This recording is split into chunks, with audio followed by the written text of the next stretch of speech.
로마서 강해 계속합니다. 지난주에 온라인 설교 얼마나 잘 들으셨는지 복습을 한번 해보겠습니다. 지난주에 무엇이 죄라고 했죠? 하나님을 고의적으로 거부하는 것이 죄입니다. 일반 계시를 통해서 하나님의 존재를 알 수 있는데도 하나님을 고의적으로 거부하고 하나님 없이 사는 그것이 죄라고 했습니다. 온라인 잘 들으시는지 모르겠습니다. 자, 그렇게 죄에 사로잡혀서 살면 그 결과가 어떻게 될까요? 그것이 오늘 말씀입니다. 온갖 악을 행하면서 살게 됩니다. 오늘 본문에 등장하는 악의 목록들을 한번 보십시오. 동성애, 불의, 추악, 탐욕, 악의, 시기, 살인, 분쟁, 사기, 악독, 수군수군하는 것, 비방, 능욕, 교만, 자랑, 부모 거역, 우매, 배약, 무정, 무자비, 꼭 쓰레기통 같습니다. 쓰레기통을 뒤지면 온갖 썩은 것, 냄새나는 것, 더러운 것, 잡동사니 다 쏟아져 나오지 않습니까? 죄에 사로잡힌 인간의 마음은 쓰레기통보다 나을 게 하나도 없습니다. 온갖 더러운 것이 악취를 풍기면서 쏟아져 나오게 됩니다. 여기서 죄와 악을 구별할 수 있어야 되겠습니다. 우리는 흔히 무슨 나쁜 짓을 하거나 부도덕한 행동을 할 때에 그것을 죄라고 합니다. 그런데 정확하게 말하면 그건 죄라기보다는 악입니다. 죄는 뭐지요? 조금 전에 말씀드렸는데요. 하나님을 고의적으로 거부하고 하나님 없이 사는 것이 죄입니다. 그렇게 이 죄에 사로잡혀 살면 그 결과로 빚어지는 모든 나쁜 행동들이 있는데 그것이 악입니다. 선하고 의로우시고 거룩하신 하나님을 거부해버리고 하나님과 단절되어서 살 때에 그런 인간에게서 나올 수 있는 것이 뭐가 있겠습니까? 그저 그냥 쓰레기통 같은 그런 온갖 악밖에는 나올 것이 없습니다. 그러니까 죄의 결과로 악을 저지르게 되는 것입니다. 인간은 죄인이기 때문에 악을 저지릅니다. 악을 저지르기 때문에 죄인인 것이 아니고 죄인이기 때문에 악을 피할 수 없이 이렇게 저지르게 되어 있습니다. 종교개혁자 칼빈은 이렇게 말했습니다. 인간 내면에는 타담한 숯이 있고 그 뜬 숯으로부터 끊임없이 시커먼 연기가 솟아난다. 타담한 숯이 뭡니까? 죄입니다.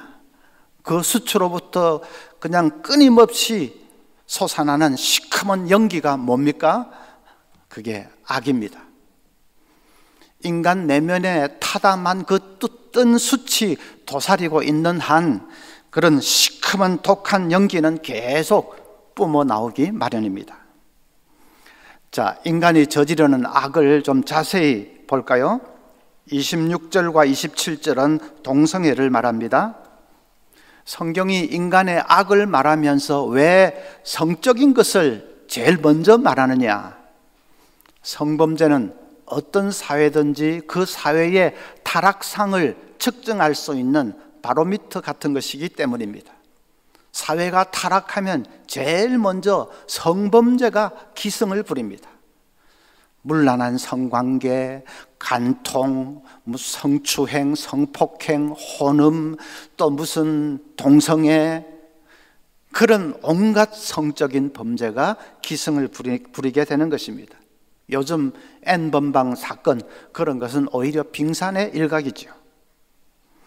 그 다음 29절에 나오는 불의, 추악, 탐욕, 악의, 이것은 경제적인 타락입니다. 물질 문제에 있어서도 아주 탐욕을 부리고 추악하게 된다는 말이죠.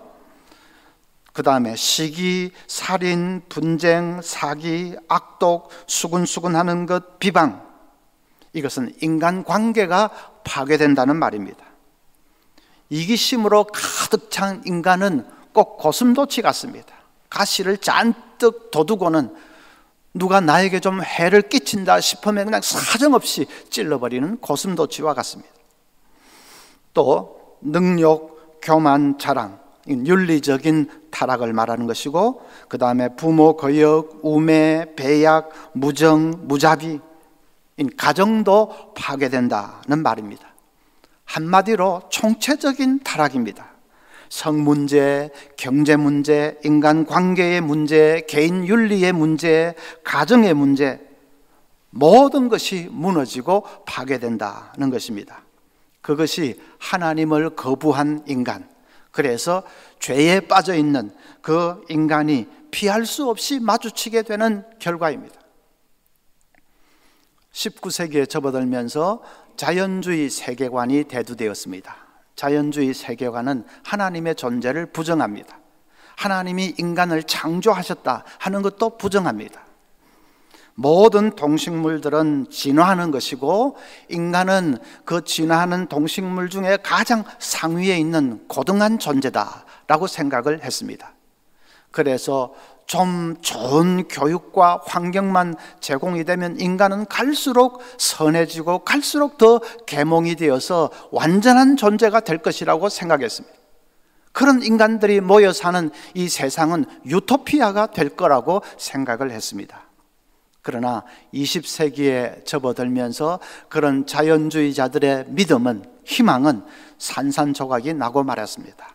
1차 대전, 2차 대전을 겪으면서 인간의 잔혹상을 목격을 했기 때문입니다. 뒤이어 일어난 그 자본주의를 통해서 인간이 얼마나 이기적이고 탐욕에 사로잡힌 존재인 것을 똑똑히 목격했기 때문입니다. 그래서 이 세상이 유토피아가 아니라 지옥으로 변하는 것을 보면서 자연주의자들은 절망했습니다. 그런데 그건 애당초 그 사람들이 생각을 잘못했기 때문입니다. 죄에 빠진 인간에게서 나올 수 있는 것은 그런 악밖에 없다는 것을 그들이 미처 생각을 못한 것입니다. 속에 타다만 뜬 숯이 있는데 그러면 독한 연기와 악취만 날 수밖에 없다는 것을 그들은 미처 생각을 못한 것이지요. 코로나 사태로 인해서 집안에 갇혀 있으면 가정이 화목해질까요? 다툼이 일어날까요? 이 완전히 경험상 하시는 말씀인데 다툼이 더 많이 일어납니다. 우리보다 한 달 먼저 코로나가 시작된 중국에서는 요즘 이혼율이 급증하고 있다고 합니다. 우리도 자가격리가 한 달쯤만 더 계속되었으면 아마 이혼율이 급증할 수 있을지도 모르겠습니다. 집안에 삼식이가 우글우글한데 짜증이 나지 않겠습니까? 어떤 부인은 독박 육아하는 것이 너무 답답해서 남편에게 산책하러 가자 말했다가 그 말에 시비가 붙어서 남편이 폭행을 해가지고 경찰에 신고한 여성도 있습니다.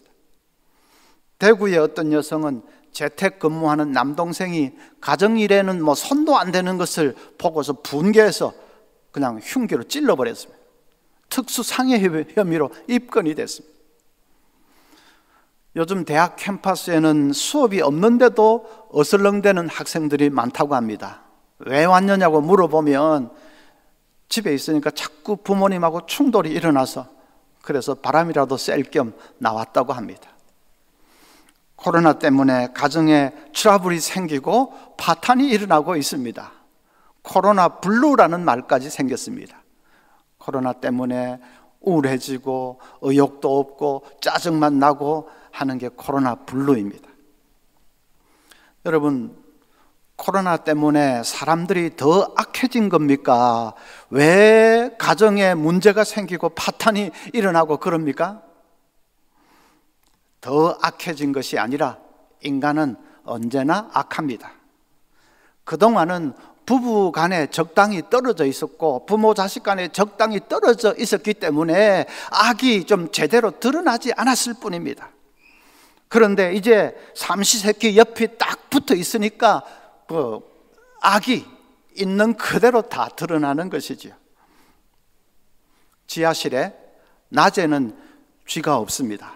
그런데 불이 꺼지고 캄캄해지면 쥐가 튀어나옵니다. 그걸 보고서 없던 쥐가 왜 밤만 되면 튀어나오지? 그러면 안 됩니다. 없던 쥐가 아닙니다. 쥐는 늘 있었습니다. 다만 환하기 때문에 튀어나오지 않고 숨어 있었을 뿐입니다. 불 꺼지고 캄캄해지면 쥐는 튀어나옵니다. 적당한 환경만 조성되면 쥐는 언제나 튀어나오기 마련입니다. 악도 마찬가지입니다. 오늘 이 말씀에 징그럽게 쏟아져 나오는 이런 악의 목록들을 보면서 이거는 그냥 저질들이나 하는 짓이지, 인간 말종들이나 이런 데 해당되는 것이지 나는 이런 유가 아니다, 그러는 사람이 있을지 모르겠습니다. 정말 그럴까요? 인간은 다 마찬가지입니다. 만약에 누가 그런 악을 저지르지 않는다면 그건 주의가 너무 환해서 그럴 뿐입니다. 캄캄해지면 악이 튀어나오게 되어 있습니다. 캄캄해지고 아무도 보는 사람 없고 하면 악은 언제나 튀어나오게 되어 있습니다. 속에 뜬 숯이 있기 때문에 독한 연기는 때만 되면 쏟아져 나오기 마련입니다.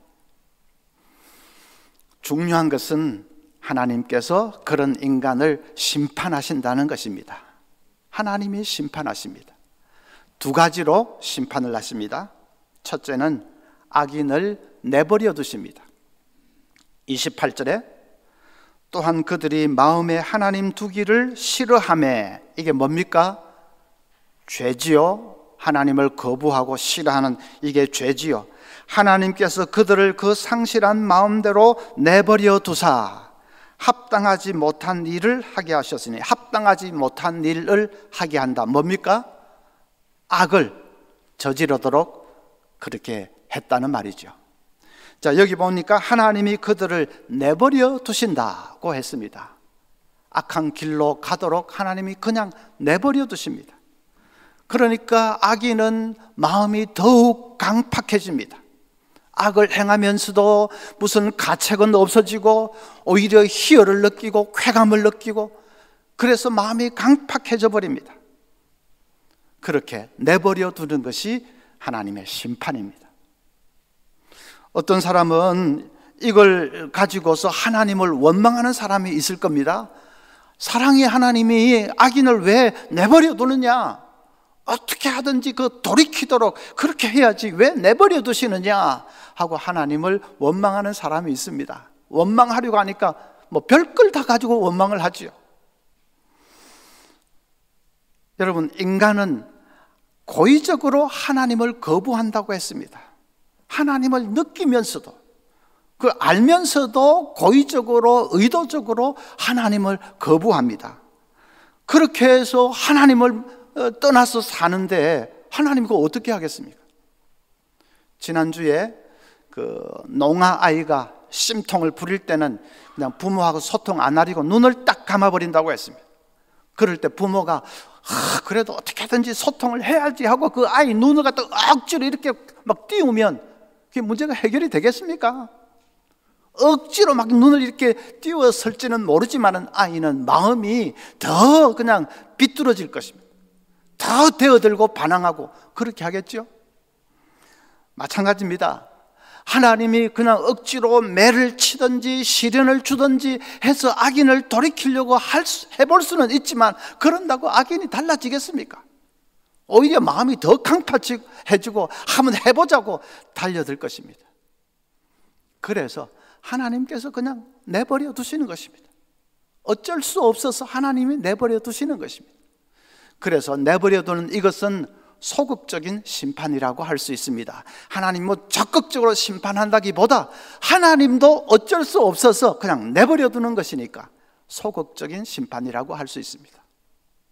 인간은 자유의지를, 자기 의지를 가지고 있는 존재지요. 그 자기 자유의지로 하나님 그냥 거부해버리고 사는데 하나님이 어떻게 하시겠습니까? 로봇이라면 하나님이 막 그냥 하나님께 딱 이렇게 순복하도록 입력을 시켜가지고, 로봇이라면 그렇게 할 수 있지만 인간이 자기 의지를 가지고 그렇게 거부하는데 하나님도 어쩔 수 없는 거지요. 그래서 그냥 내버려 두시는 그것이 하나님의 심판입니다. 잉거솔이라는 무신론 철학자가 강의를 하다가 악에 바쳤는지 하나님에게 도전장을 냈습니다. 지금부터 5분간 내가 신에게 시간을 주겠어. 그 5분 동안 나는 신을 저주할 것이요, 만약에 신이 있다면 나를 가차없이 처벌하시오. 그래 놓고는 5분 동안 이 잉거솔이 하나님에 대해서 입에 담을 수 없을 정도로 욕설과 저주와 그냥 모독적인 말을 퍼부었습니다. 5분이 지나자 잉거솔이 그냥 기고만장해가지고 청중들을 향해서, 여러분 보셨죠? 제가 까딱없지 않습니까? 이로써 신이 존재하지 않는다는 것이 다 증명이 됐지요. 그러니까 뒤에 앉아있던 노인 한 사람이 큰 소리로 이렇게 말했습니다. 내가 보기에는 당신은 신이 없다는 것을 증명한 것이 아니라 당신이 신하고 아무 상관이 없는 사람이라는 것을 증명했어. 내가 믿는 하나님은 내가 잘못된 길을 갈 때면 언제나 나를 징계하셔서 나를 바른 길로 이끌어 주셨어. 그런데 당신에 대해서는 하나님이 그토록 침묵하고 있는 것을 보면 당신은 하나님께 버림받은 사람인 것이 분명하오. 여러분, 맞는 말 아닙니까? 악을 행했는데도 아무 탈이 없고 까딱 없으니까 그래서 신은 존재하지 않는다고요? 어리석은 소리입니다. 자기가 하나님께 버림받은 존재라는 것을 증명할 뿐입니다. 여러분, 악인이 잘 되는 것을 보고 마음이 상한 적이 없으십니까? 분명히 참 질이 좋지 못한 사람인데, 나쁜 사람인데, 그런데 사는 거 보면 늘 하는 일도 잘 되고 건강하고 자녀들도 그냥 출세하고 가정이 늘 형통하게 그렇게 나아가고, 그런 거 보면서 마음이 상한 적이 없습니까? 반대로 어떤 가정은 정말 믿음으로 살려고 하는 좋은 사람들인데도 가정에 시련이 있고 어려움이 닥치고 하는 것을 보면서 마음에 갈등이 일어납니다. 이럴 밖에 꼭 내가 믿음 생활 할 필요가 있을까 하고 마음에 갈등이 일어나지요. 그런데 그럴 필요 없습니다. 악인이 잘 되는 것은 뭐라고요? 그게 하나님의 심판이라고 했습니다. 악인이 잘 되는 것이 심판입니다. 지금 그 사람에게 필요한 것은 형통이 아닙니다. 그 사람에게 필요한 것은 시련이고 환난입니다. 그 시련이나 환난을 통해서 그래서 깨닫고 돌이키고 하나님 앞으로 나와야지, 그게 아니고 하는 일마다 잘 되니까 그냥 깨닫지도 못하고 계속 그 길로 나아가면 그 잘 되는 것이 무슨 그게 복입니까? 시련, 환난 당해가지고 그래서 그냥 하나님께 항복하고 나와야지, 늘 형통해가지고 점점 그냥 교만에 가득 차서 그래서 구원의 길에서 점점 더 멀어진다면 그 형통이 그게 무슨 축복이겠습니까? 그래서 악인이 잘 되는 것을 보고 이상하다고 그렇게 마음 상해하고 갈등하고 그럴 필요 없습니다. 부러워할 필요도 없습니다. 잘 되는 그것이 하나님의 심판이기 때문에, 하나님이 그렇게 갈 대로 한번 가봐라고 내버려 두고 있는 것이기 때문이죠. 둘째로 하나님이 하시는 심판은 악인을 지옥에 던져 넣으십니다.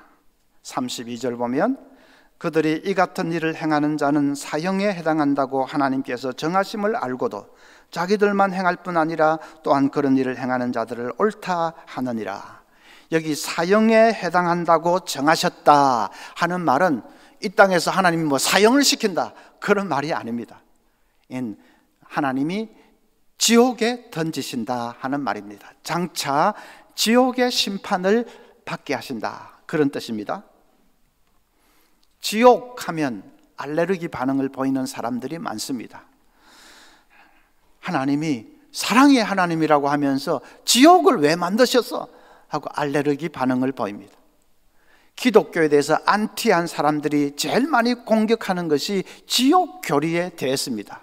기독교의 신은 자기 말 안 듣는 사람은 지옥에 던져넣는 그런 무자비한 폭군 같은 신이다 하고 비판하지요. 기독교는 당신 지옥에 떨어지기 싫으면 좋은 말 할 때 예수 믿어 하고 그냥 위협하는 아주 그저 무자비한 야비한 종교다 하고 비난을 합니다. 자, 그것은 지옥이 어떤 곳인지를 잘 알지 못해서 하는 소리입니다. 성경이 지옥에 대해서 말할 때 늘 등장하는 것이 불못이지요. 불못에 던져진다 하는 것입니다. 불신자들이 비난하는 것도 그것 때문에 비난합니다. 어떻게 예수 안 믿는다고 그 뜨거운 불 속에 던질 수가 있느냐, 잔인하다, 그렇게 비난을 하죠. 그런데 불못의 그 고통은 육체적인 고통이 핵심이 아닙니다.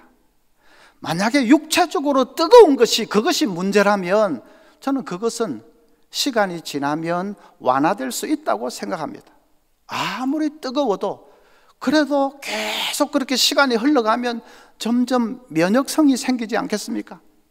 처음에는 아 뜨거 했다가도 계속되면 점점 적응이 되어서 나중에는 견딜만 해지지 않겠습니까?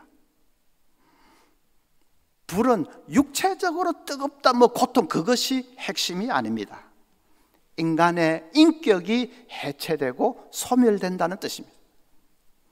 불이 하는 일이 그런 거 아닙니까? 불은 어떤 존재를 해체시키고 소멸시키는 그런 일을 하지 않습니까? 불못에 던져진다 하는 것도 마찬가지입니다. 불못에 던져지면, 지옥에 던져지면 선함이라는 것은 이제 그림자도 찾아볼 수 없게 되고 인간이 이기심과 그 악한 그 욕망만 남아서 끊임없이 미워하고 저주하고 절망 속에 살게 됩니다.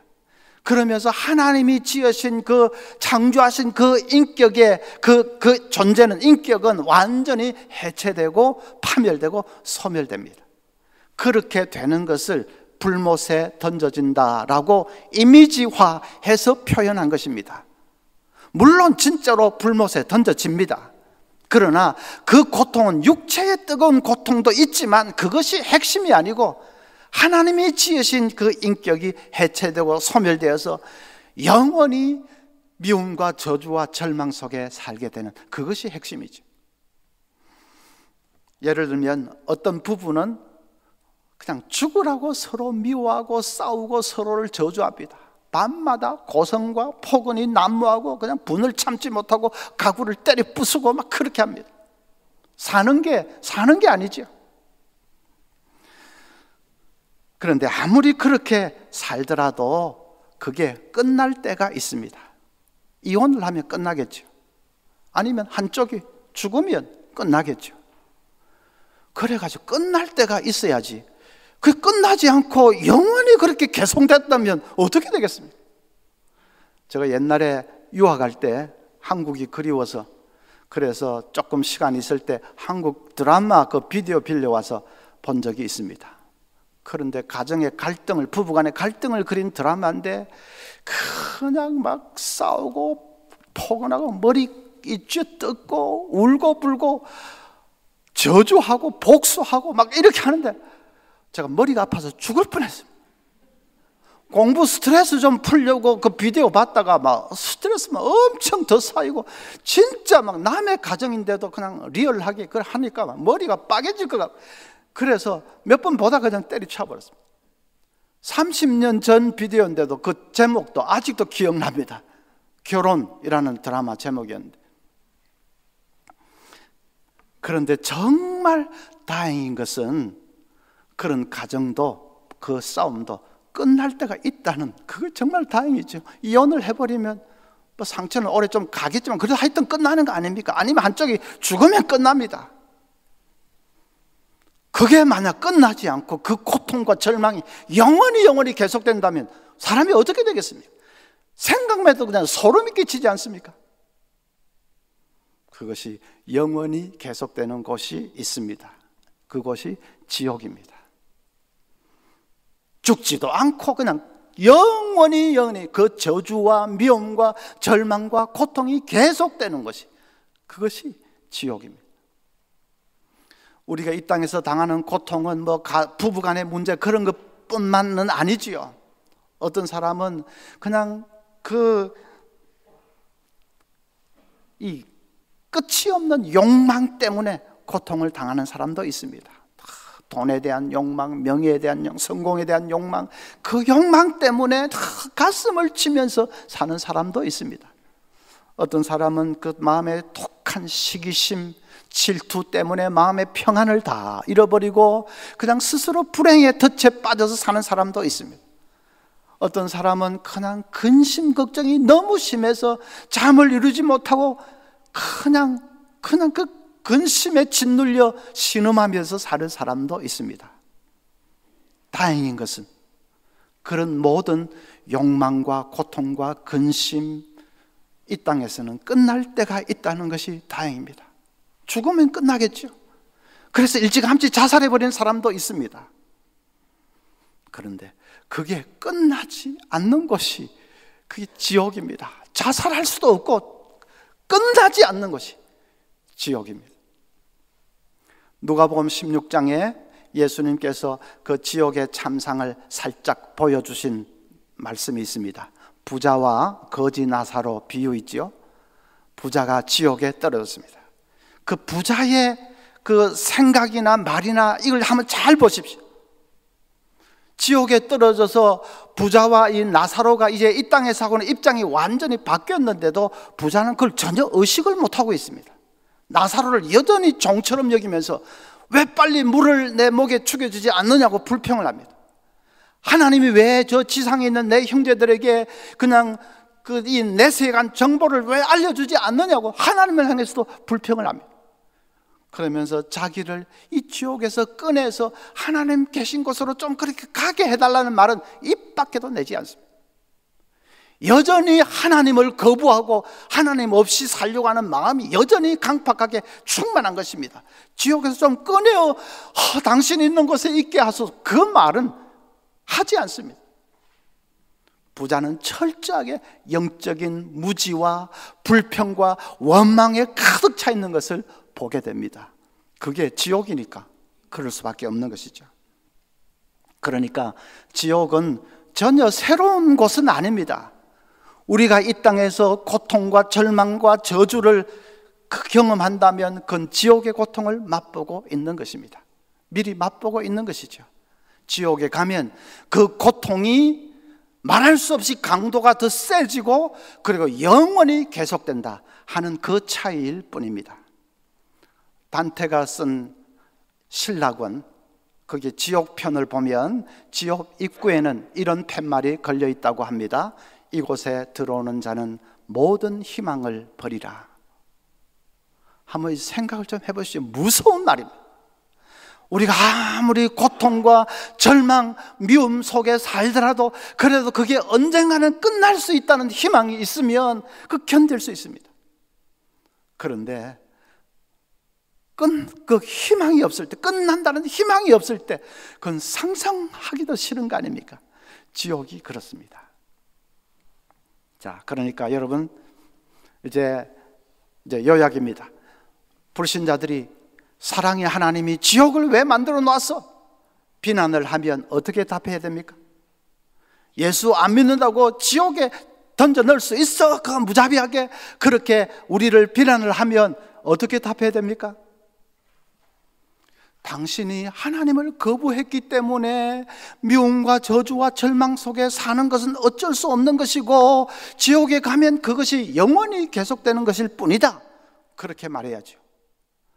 사랑과 은혜와 자비의 하나님을 거부하고 고의로, 알면서도 고의로 거부해버리기 때문에 당신이 미움과 저주와 탄식 속에 사는 것은 어쩔 수 없는 일이고 그리고 지옥에는 거의 영원히 계속되는 그 차이일 뿐이다. 하나님이 누구를 지옥에 던져 넣고 말고 하는 게 아니다. 그건 당신이 스스로 택한 길인데 원망하게 누구를 원망한단 말이냐? 그렇게 해야죠. 자, 말은 우리가 그렇게 하지만 생각해보면 불신자들이 얼마나 불쌍합니까? 그들이 장차 당할 그 운명을 생각하면 눈물이 나지 않습니까? 우리가 부활주일날 온라인 설교로 우리가 장차 누릴 새하늘 새 땅의 영광을 말씀드렸습니다. 그거하고 지금 이 지옥의 참상하고 비교하면 그 지옥에 떨어져야 할 불신자들의 그 운명이 너무 불쌍해서 정말 눈물이 나지 않습니까? 그들을 건져내야 됩니다. 복음으로 그들을 건져내야 합니다. 어떤 권사님은 동생을 병으로 먼저 떠나보냈는데 지금도 간혹 꿈에 죽은 동생이 나타날 때가 있다고 합니다. 그런데 동생이 나타날 때는 꼭 땅속을 기어다닙니다. 그 동생은 예수 안 믿고 죽었는데, 그래서 그런지 꿈에 나타날 때마다 꼭 춥고 캄캄한 땅밑을 기어다니는 모습으로 나타난다는 것입니다. 그게 뭘 의미하겠습니까? 동생이 그렇게 된 것을 생각할 때 그 언니 심정이 어떻겠습니까? 늦기 전에 전도해야 됩니다. 여러분, 전도는 우리 말 몇 마디로 되는 게 아닙니다. 불신자들은 그냥 안 믿는 것이 아니라 고의적으로 하나님을 거부하고 있다고 했습니다. 알면서도, 하나님 계시고 느끼면서도 그럴 리가 없다고, 나는 자율적으로 독립적으로 살겠다, 하나님 없이 살고 싶다, 고의적으로 거부하고 있는 사람들입니다. 그런 사람에게 가서 말 몇 마디 한다고 금방 획 돌이키고 그렇게 하겠습니까? 마음이 강팍해져 있는데. 성령께서 역사하셔야 됩니다. 성령께서 그 강팍한 마음을 깨트리시고 역사하셔야 됩니다. 그래서 우리가 전도하기 위해서는 무엇보다도 성령 충만하기 위해서 기도해야 되겠습니다. 기도. 어떤 사람이 빌리그램 목사님에게, 빌리그램 전도협회는 어떻게 해서 그렇게 강력한 사역을 할 수가 있습니까? 비결이 뭡니까? 물었더니 빌리그램 목사님이, 저희는 첫째도 기도, 둘째도 기도, 셋째도 기도, 기도밖에는 없습니다. 그건 의례적인 말이 아니고 정말로 그렇습니다. 기도하는 가운데 우리가 성령으로 무장하지 않고 어떻게 그 강팍한 심령들을 깨트릴 수가 있겠습니까? 그래서 기도하며 성령의 도움을 간구하면서 나아가 우리가 한 생명 한 생명을 건져내야 하겠습니다. 예수님은 그렇게 하는 것은 천하를 얻는 것보다 더 귀한 일이라고 하셨습니다. 이 귀한 사명에 우리가 최우선 순위를 두고, 이제 코로나다 뭐다 해서 조금 이렇게 다 좀 영적으로 좀 마음이 또 열려 있을 수도 있는데, 이런 기회에 더 열심히 복음을 전해서 생명을 살려내는 우리 모두가 될 수 있기를 바랍니다.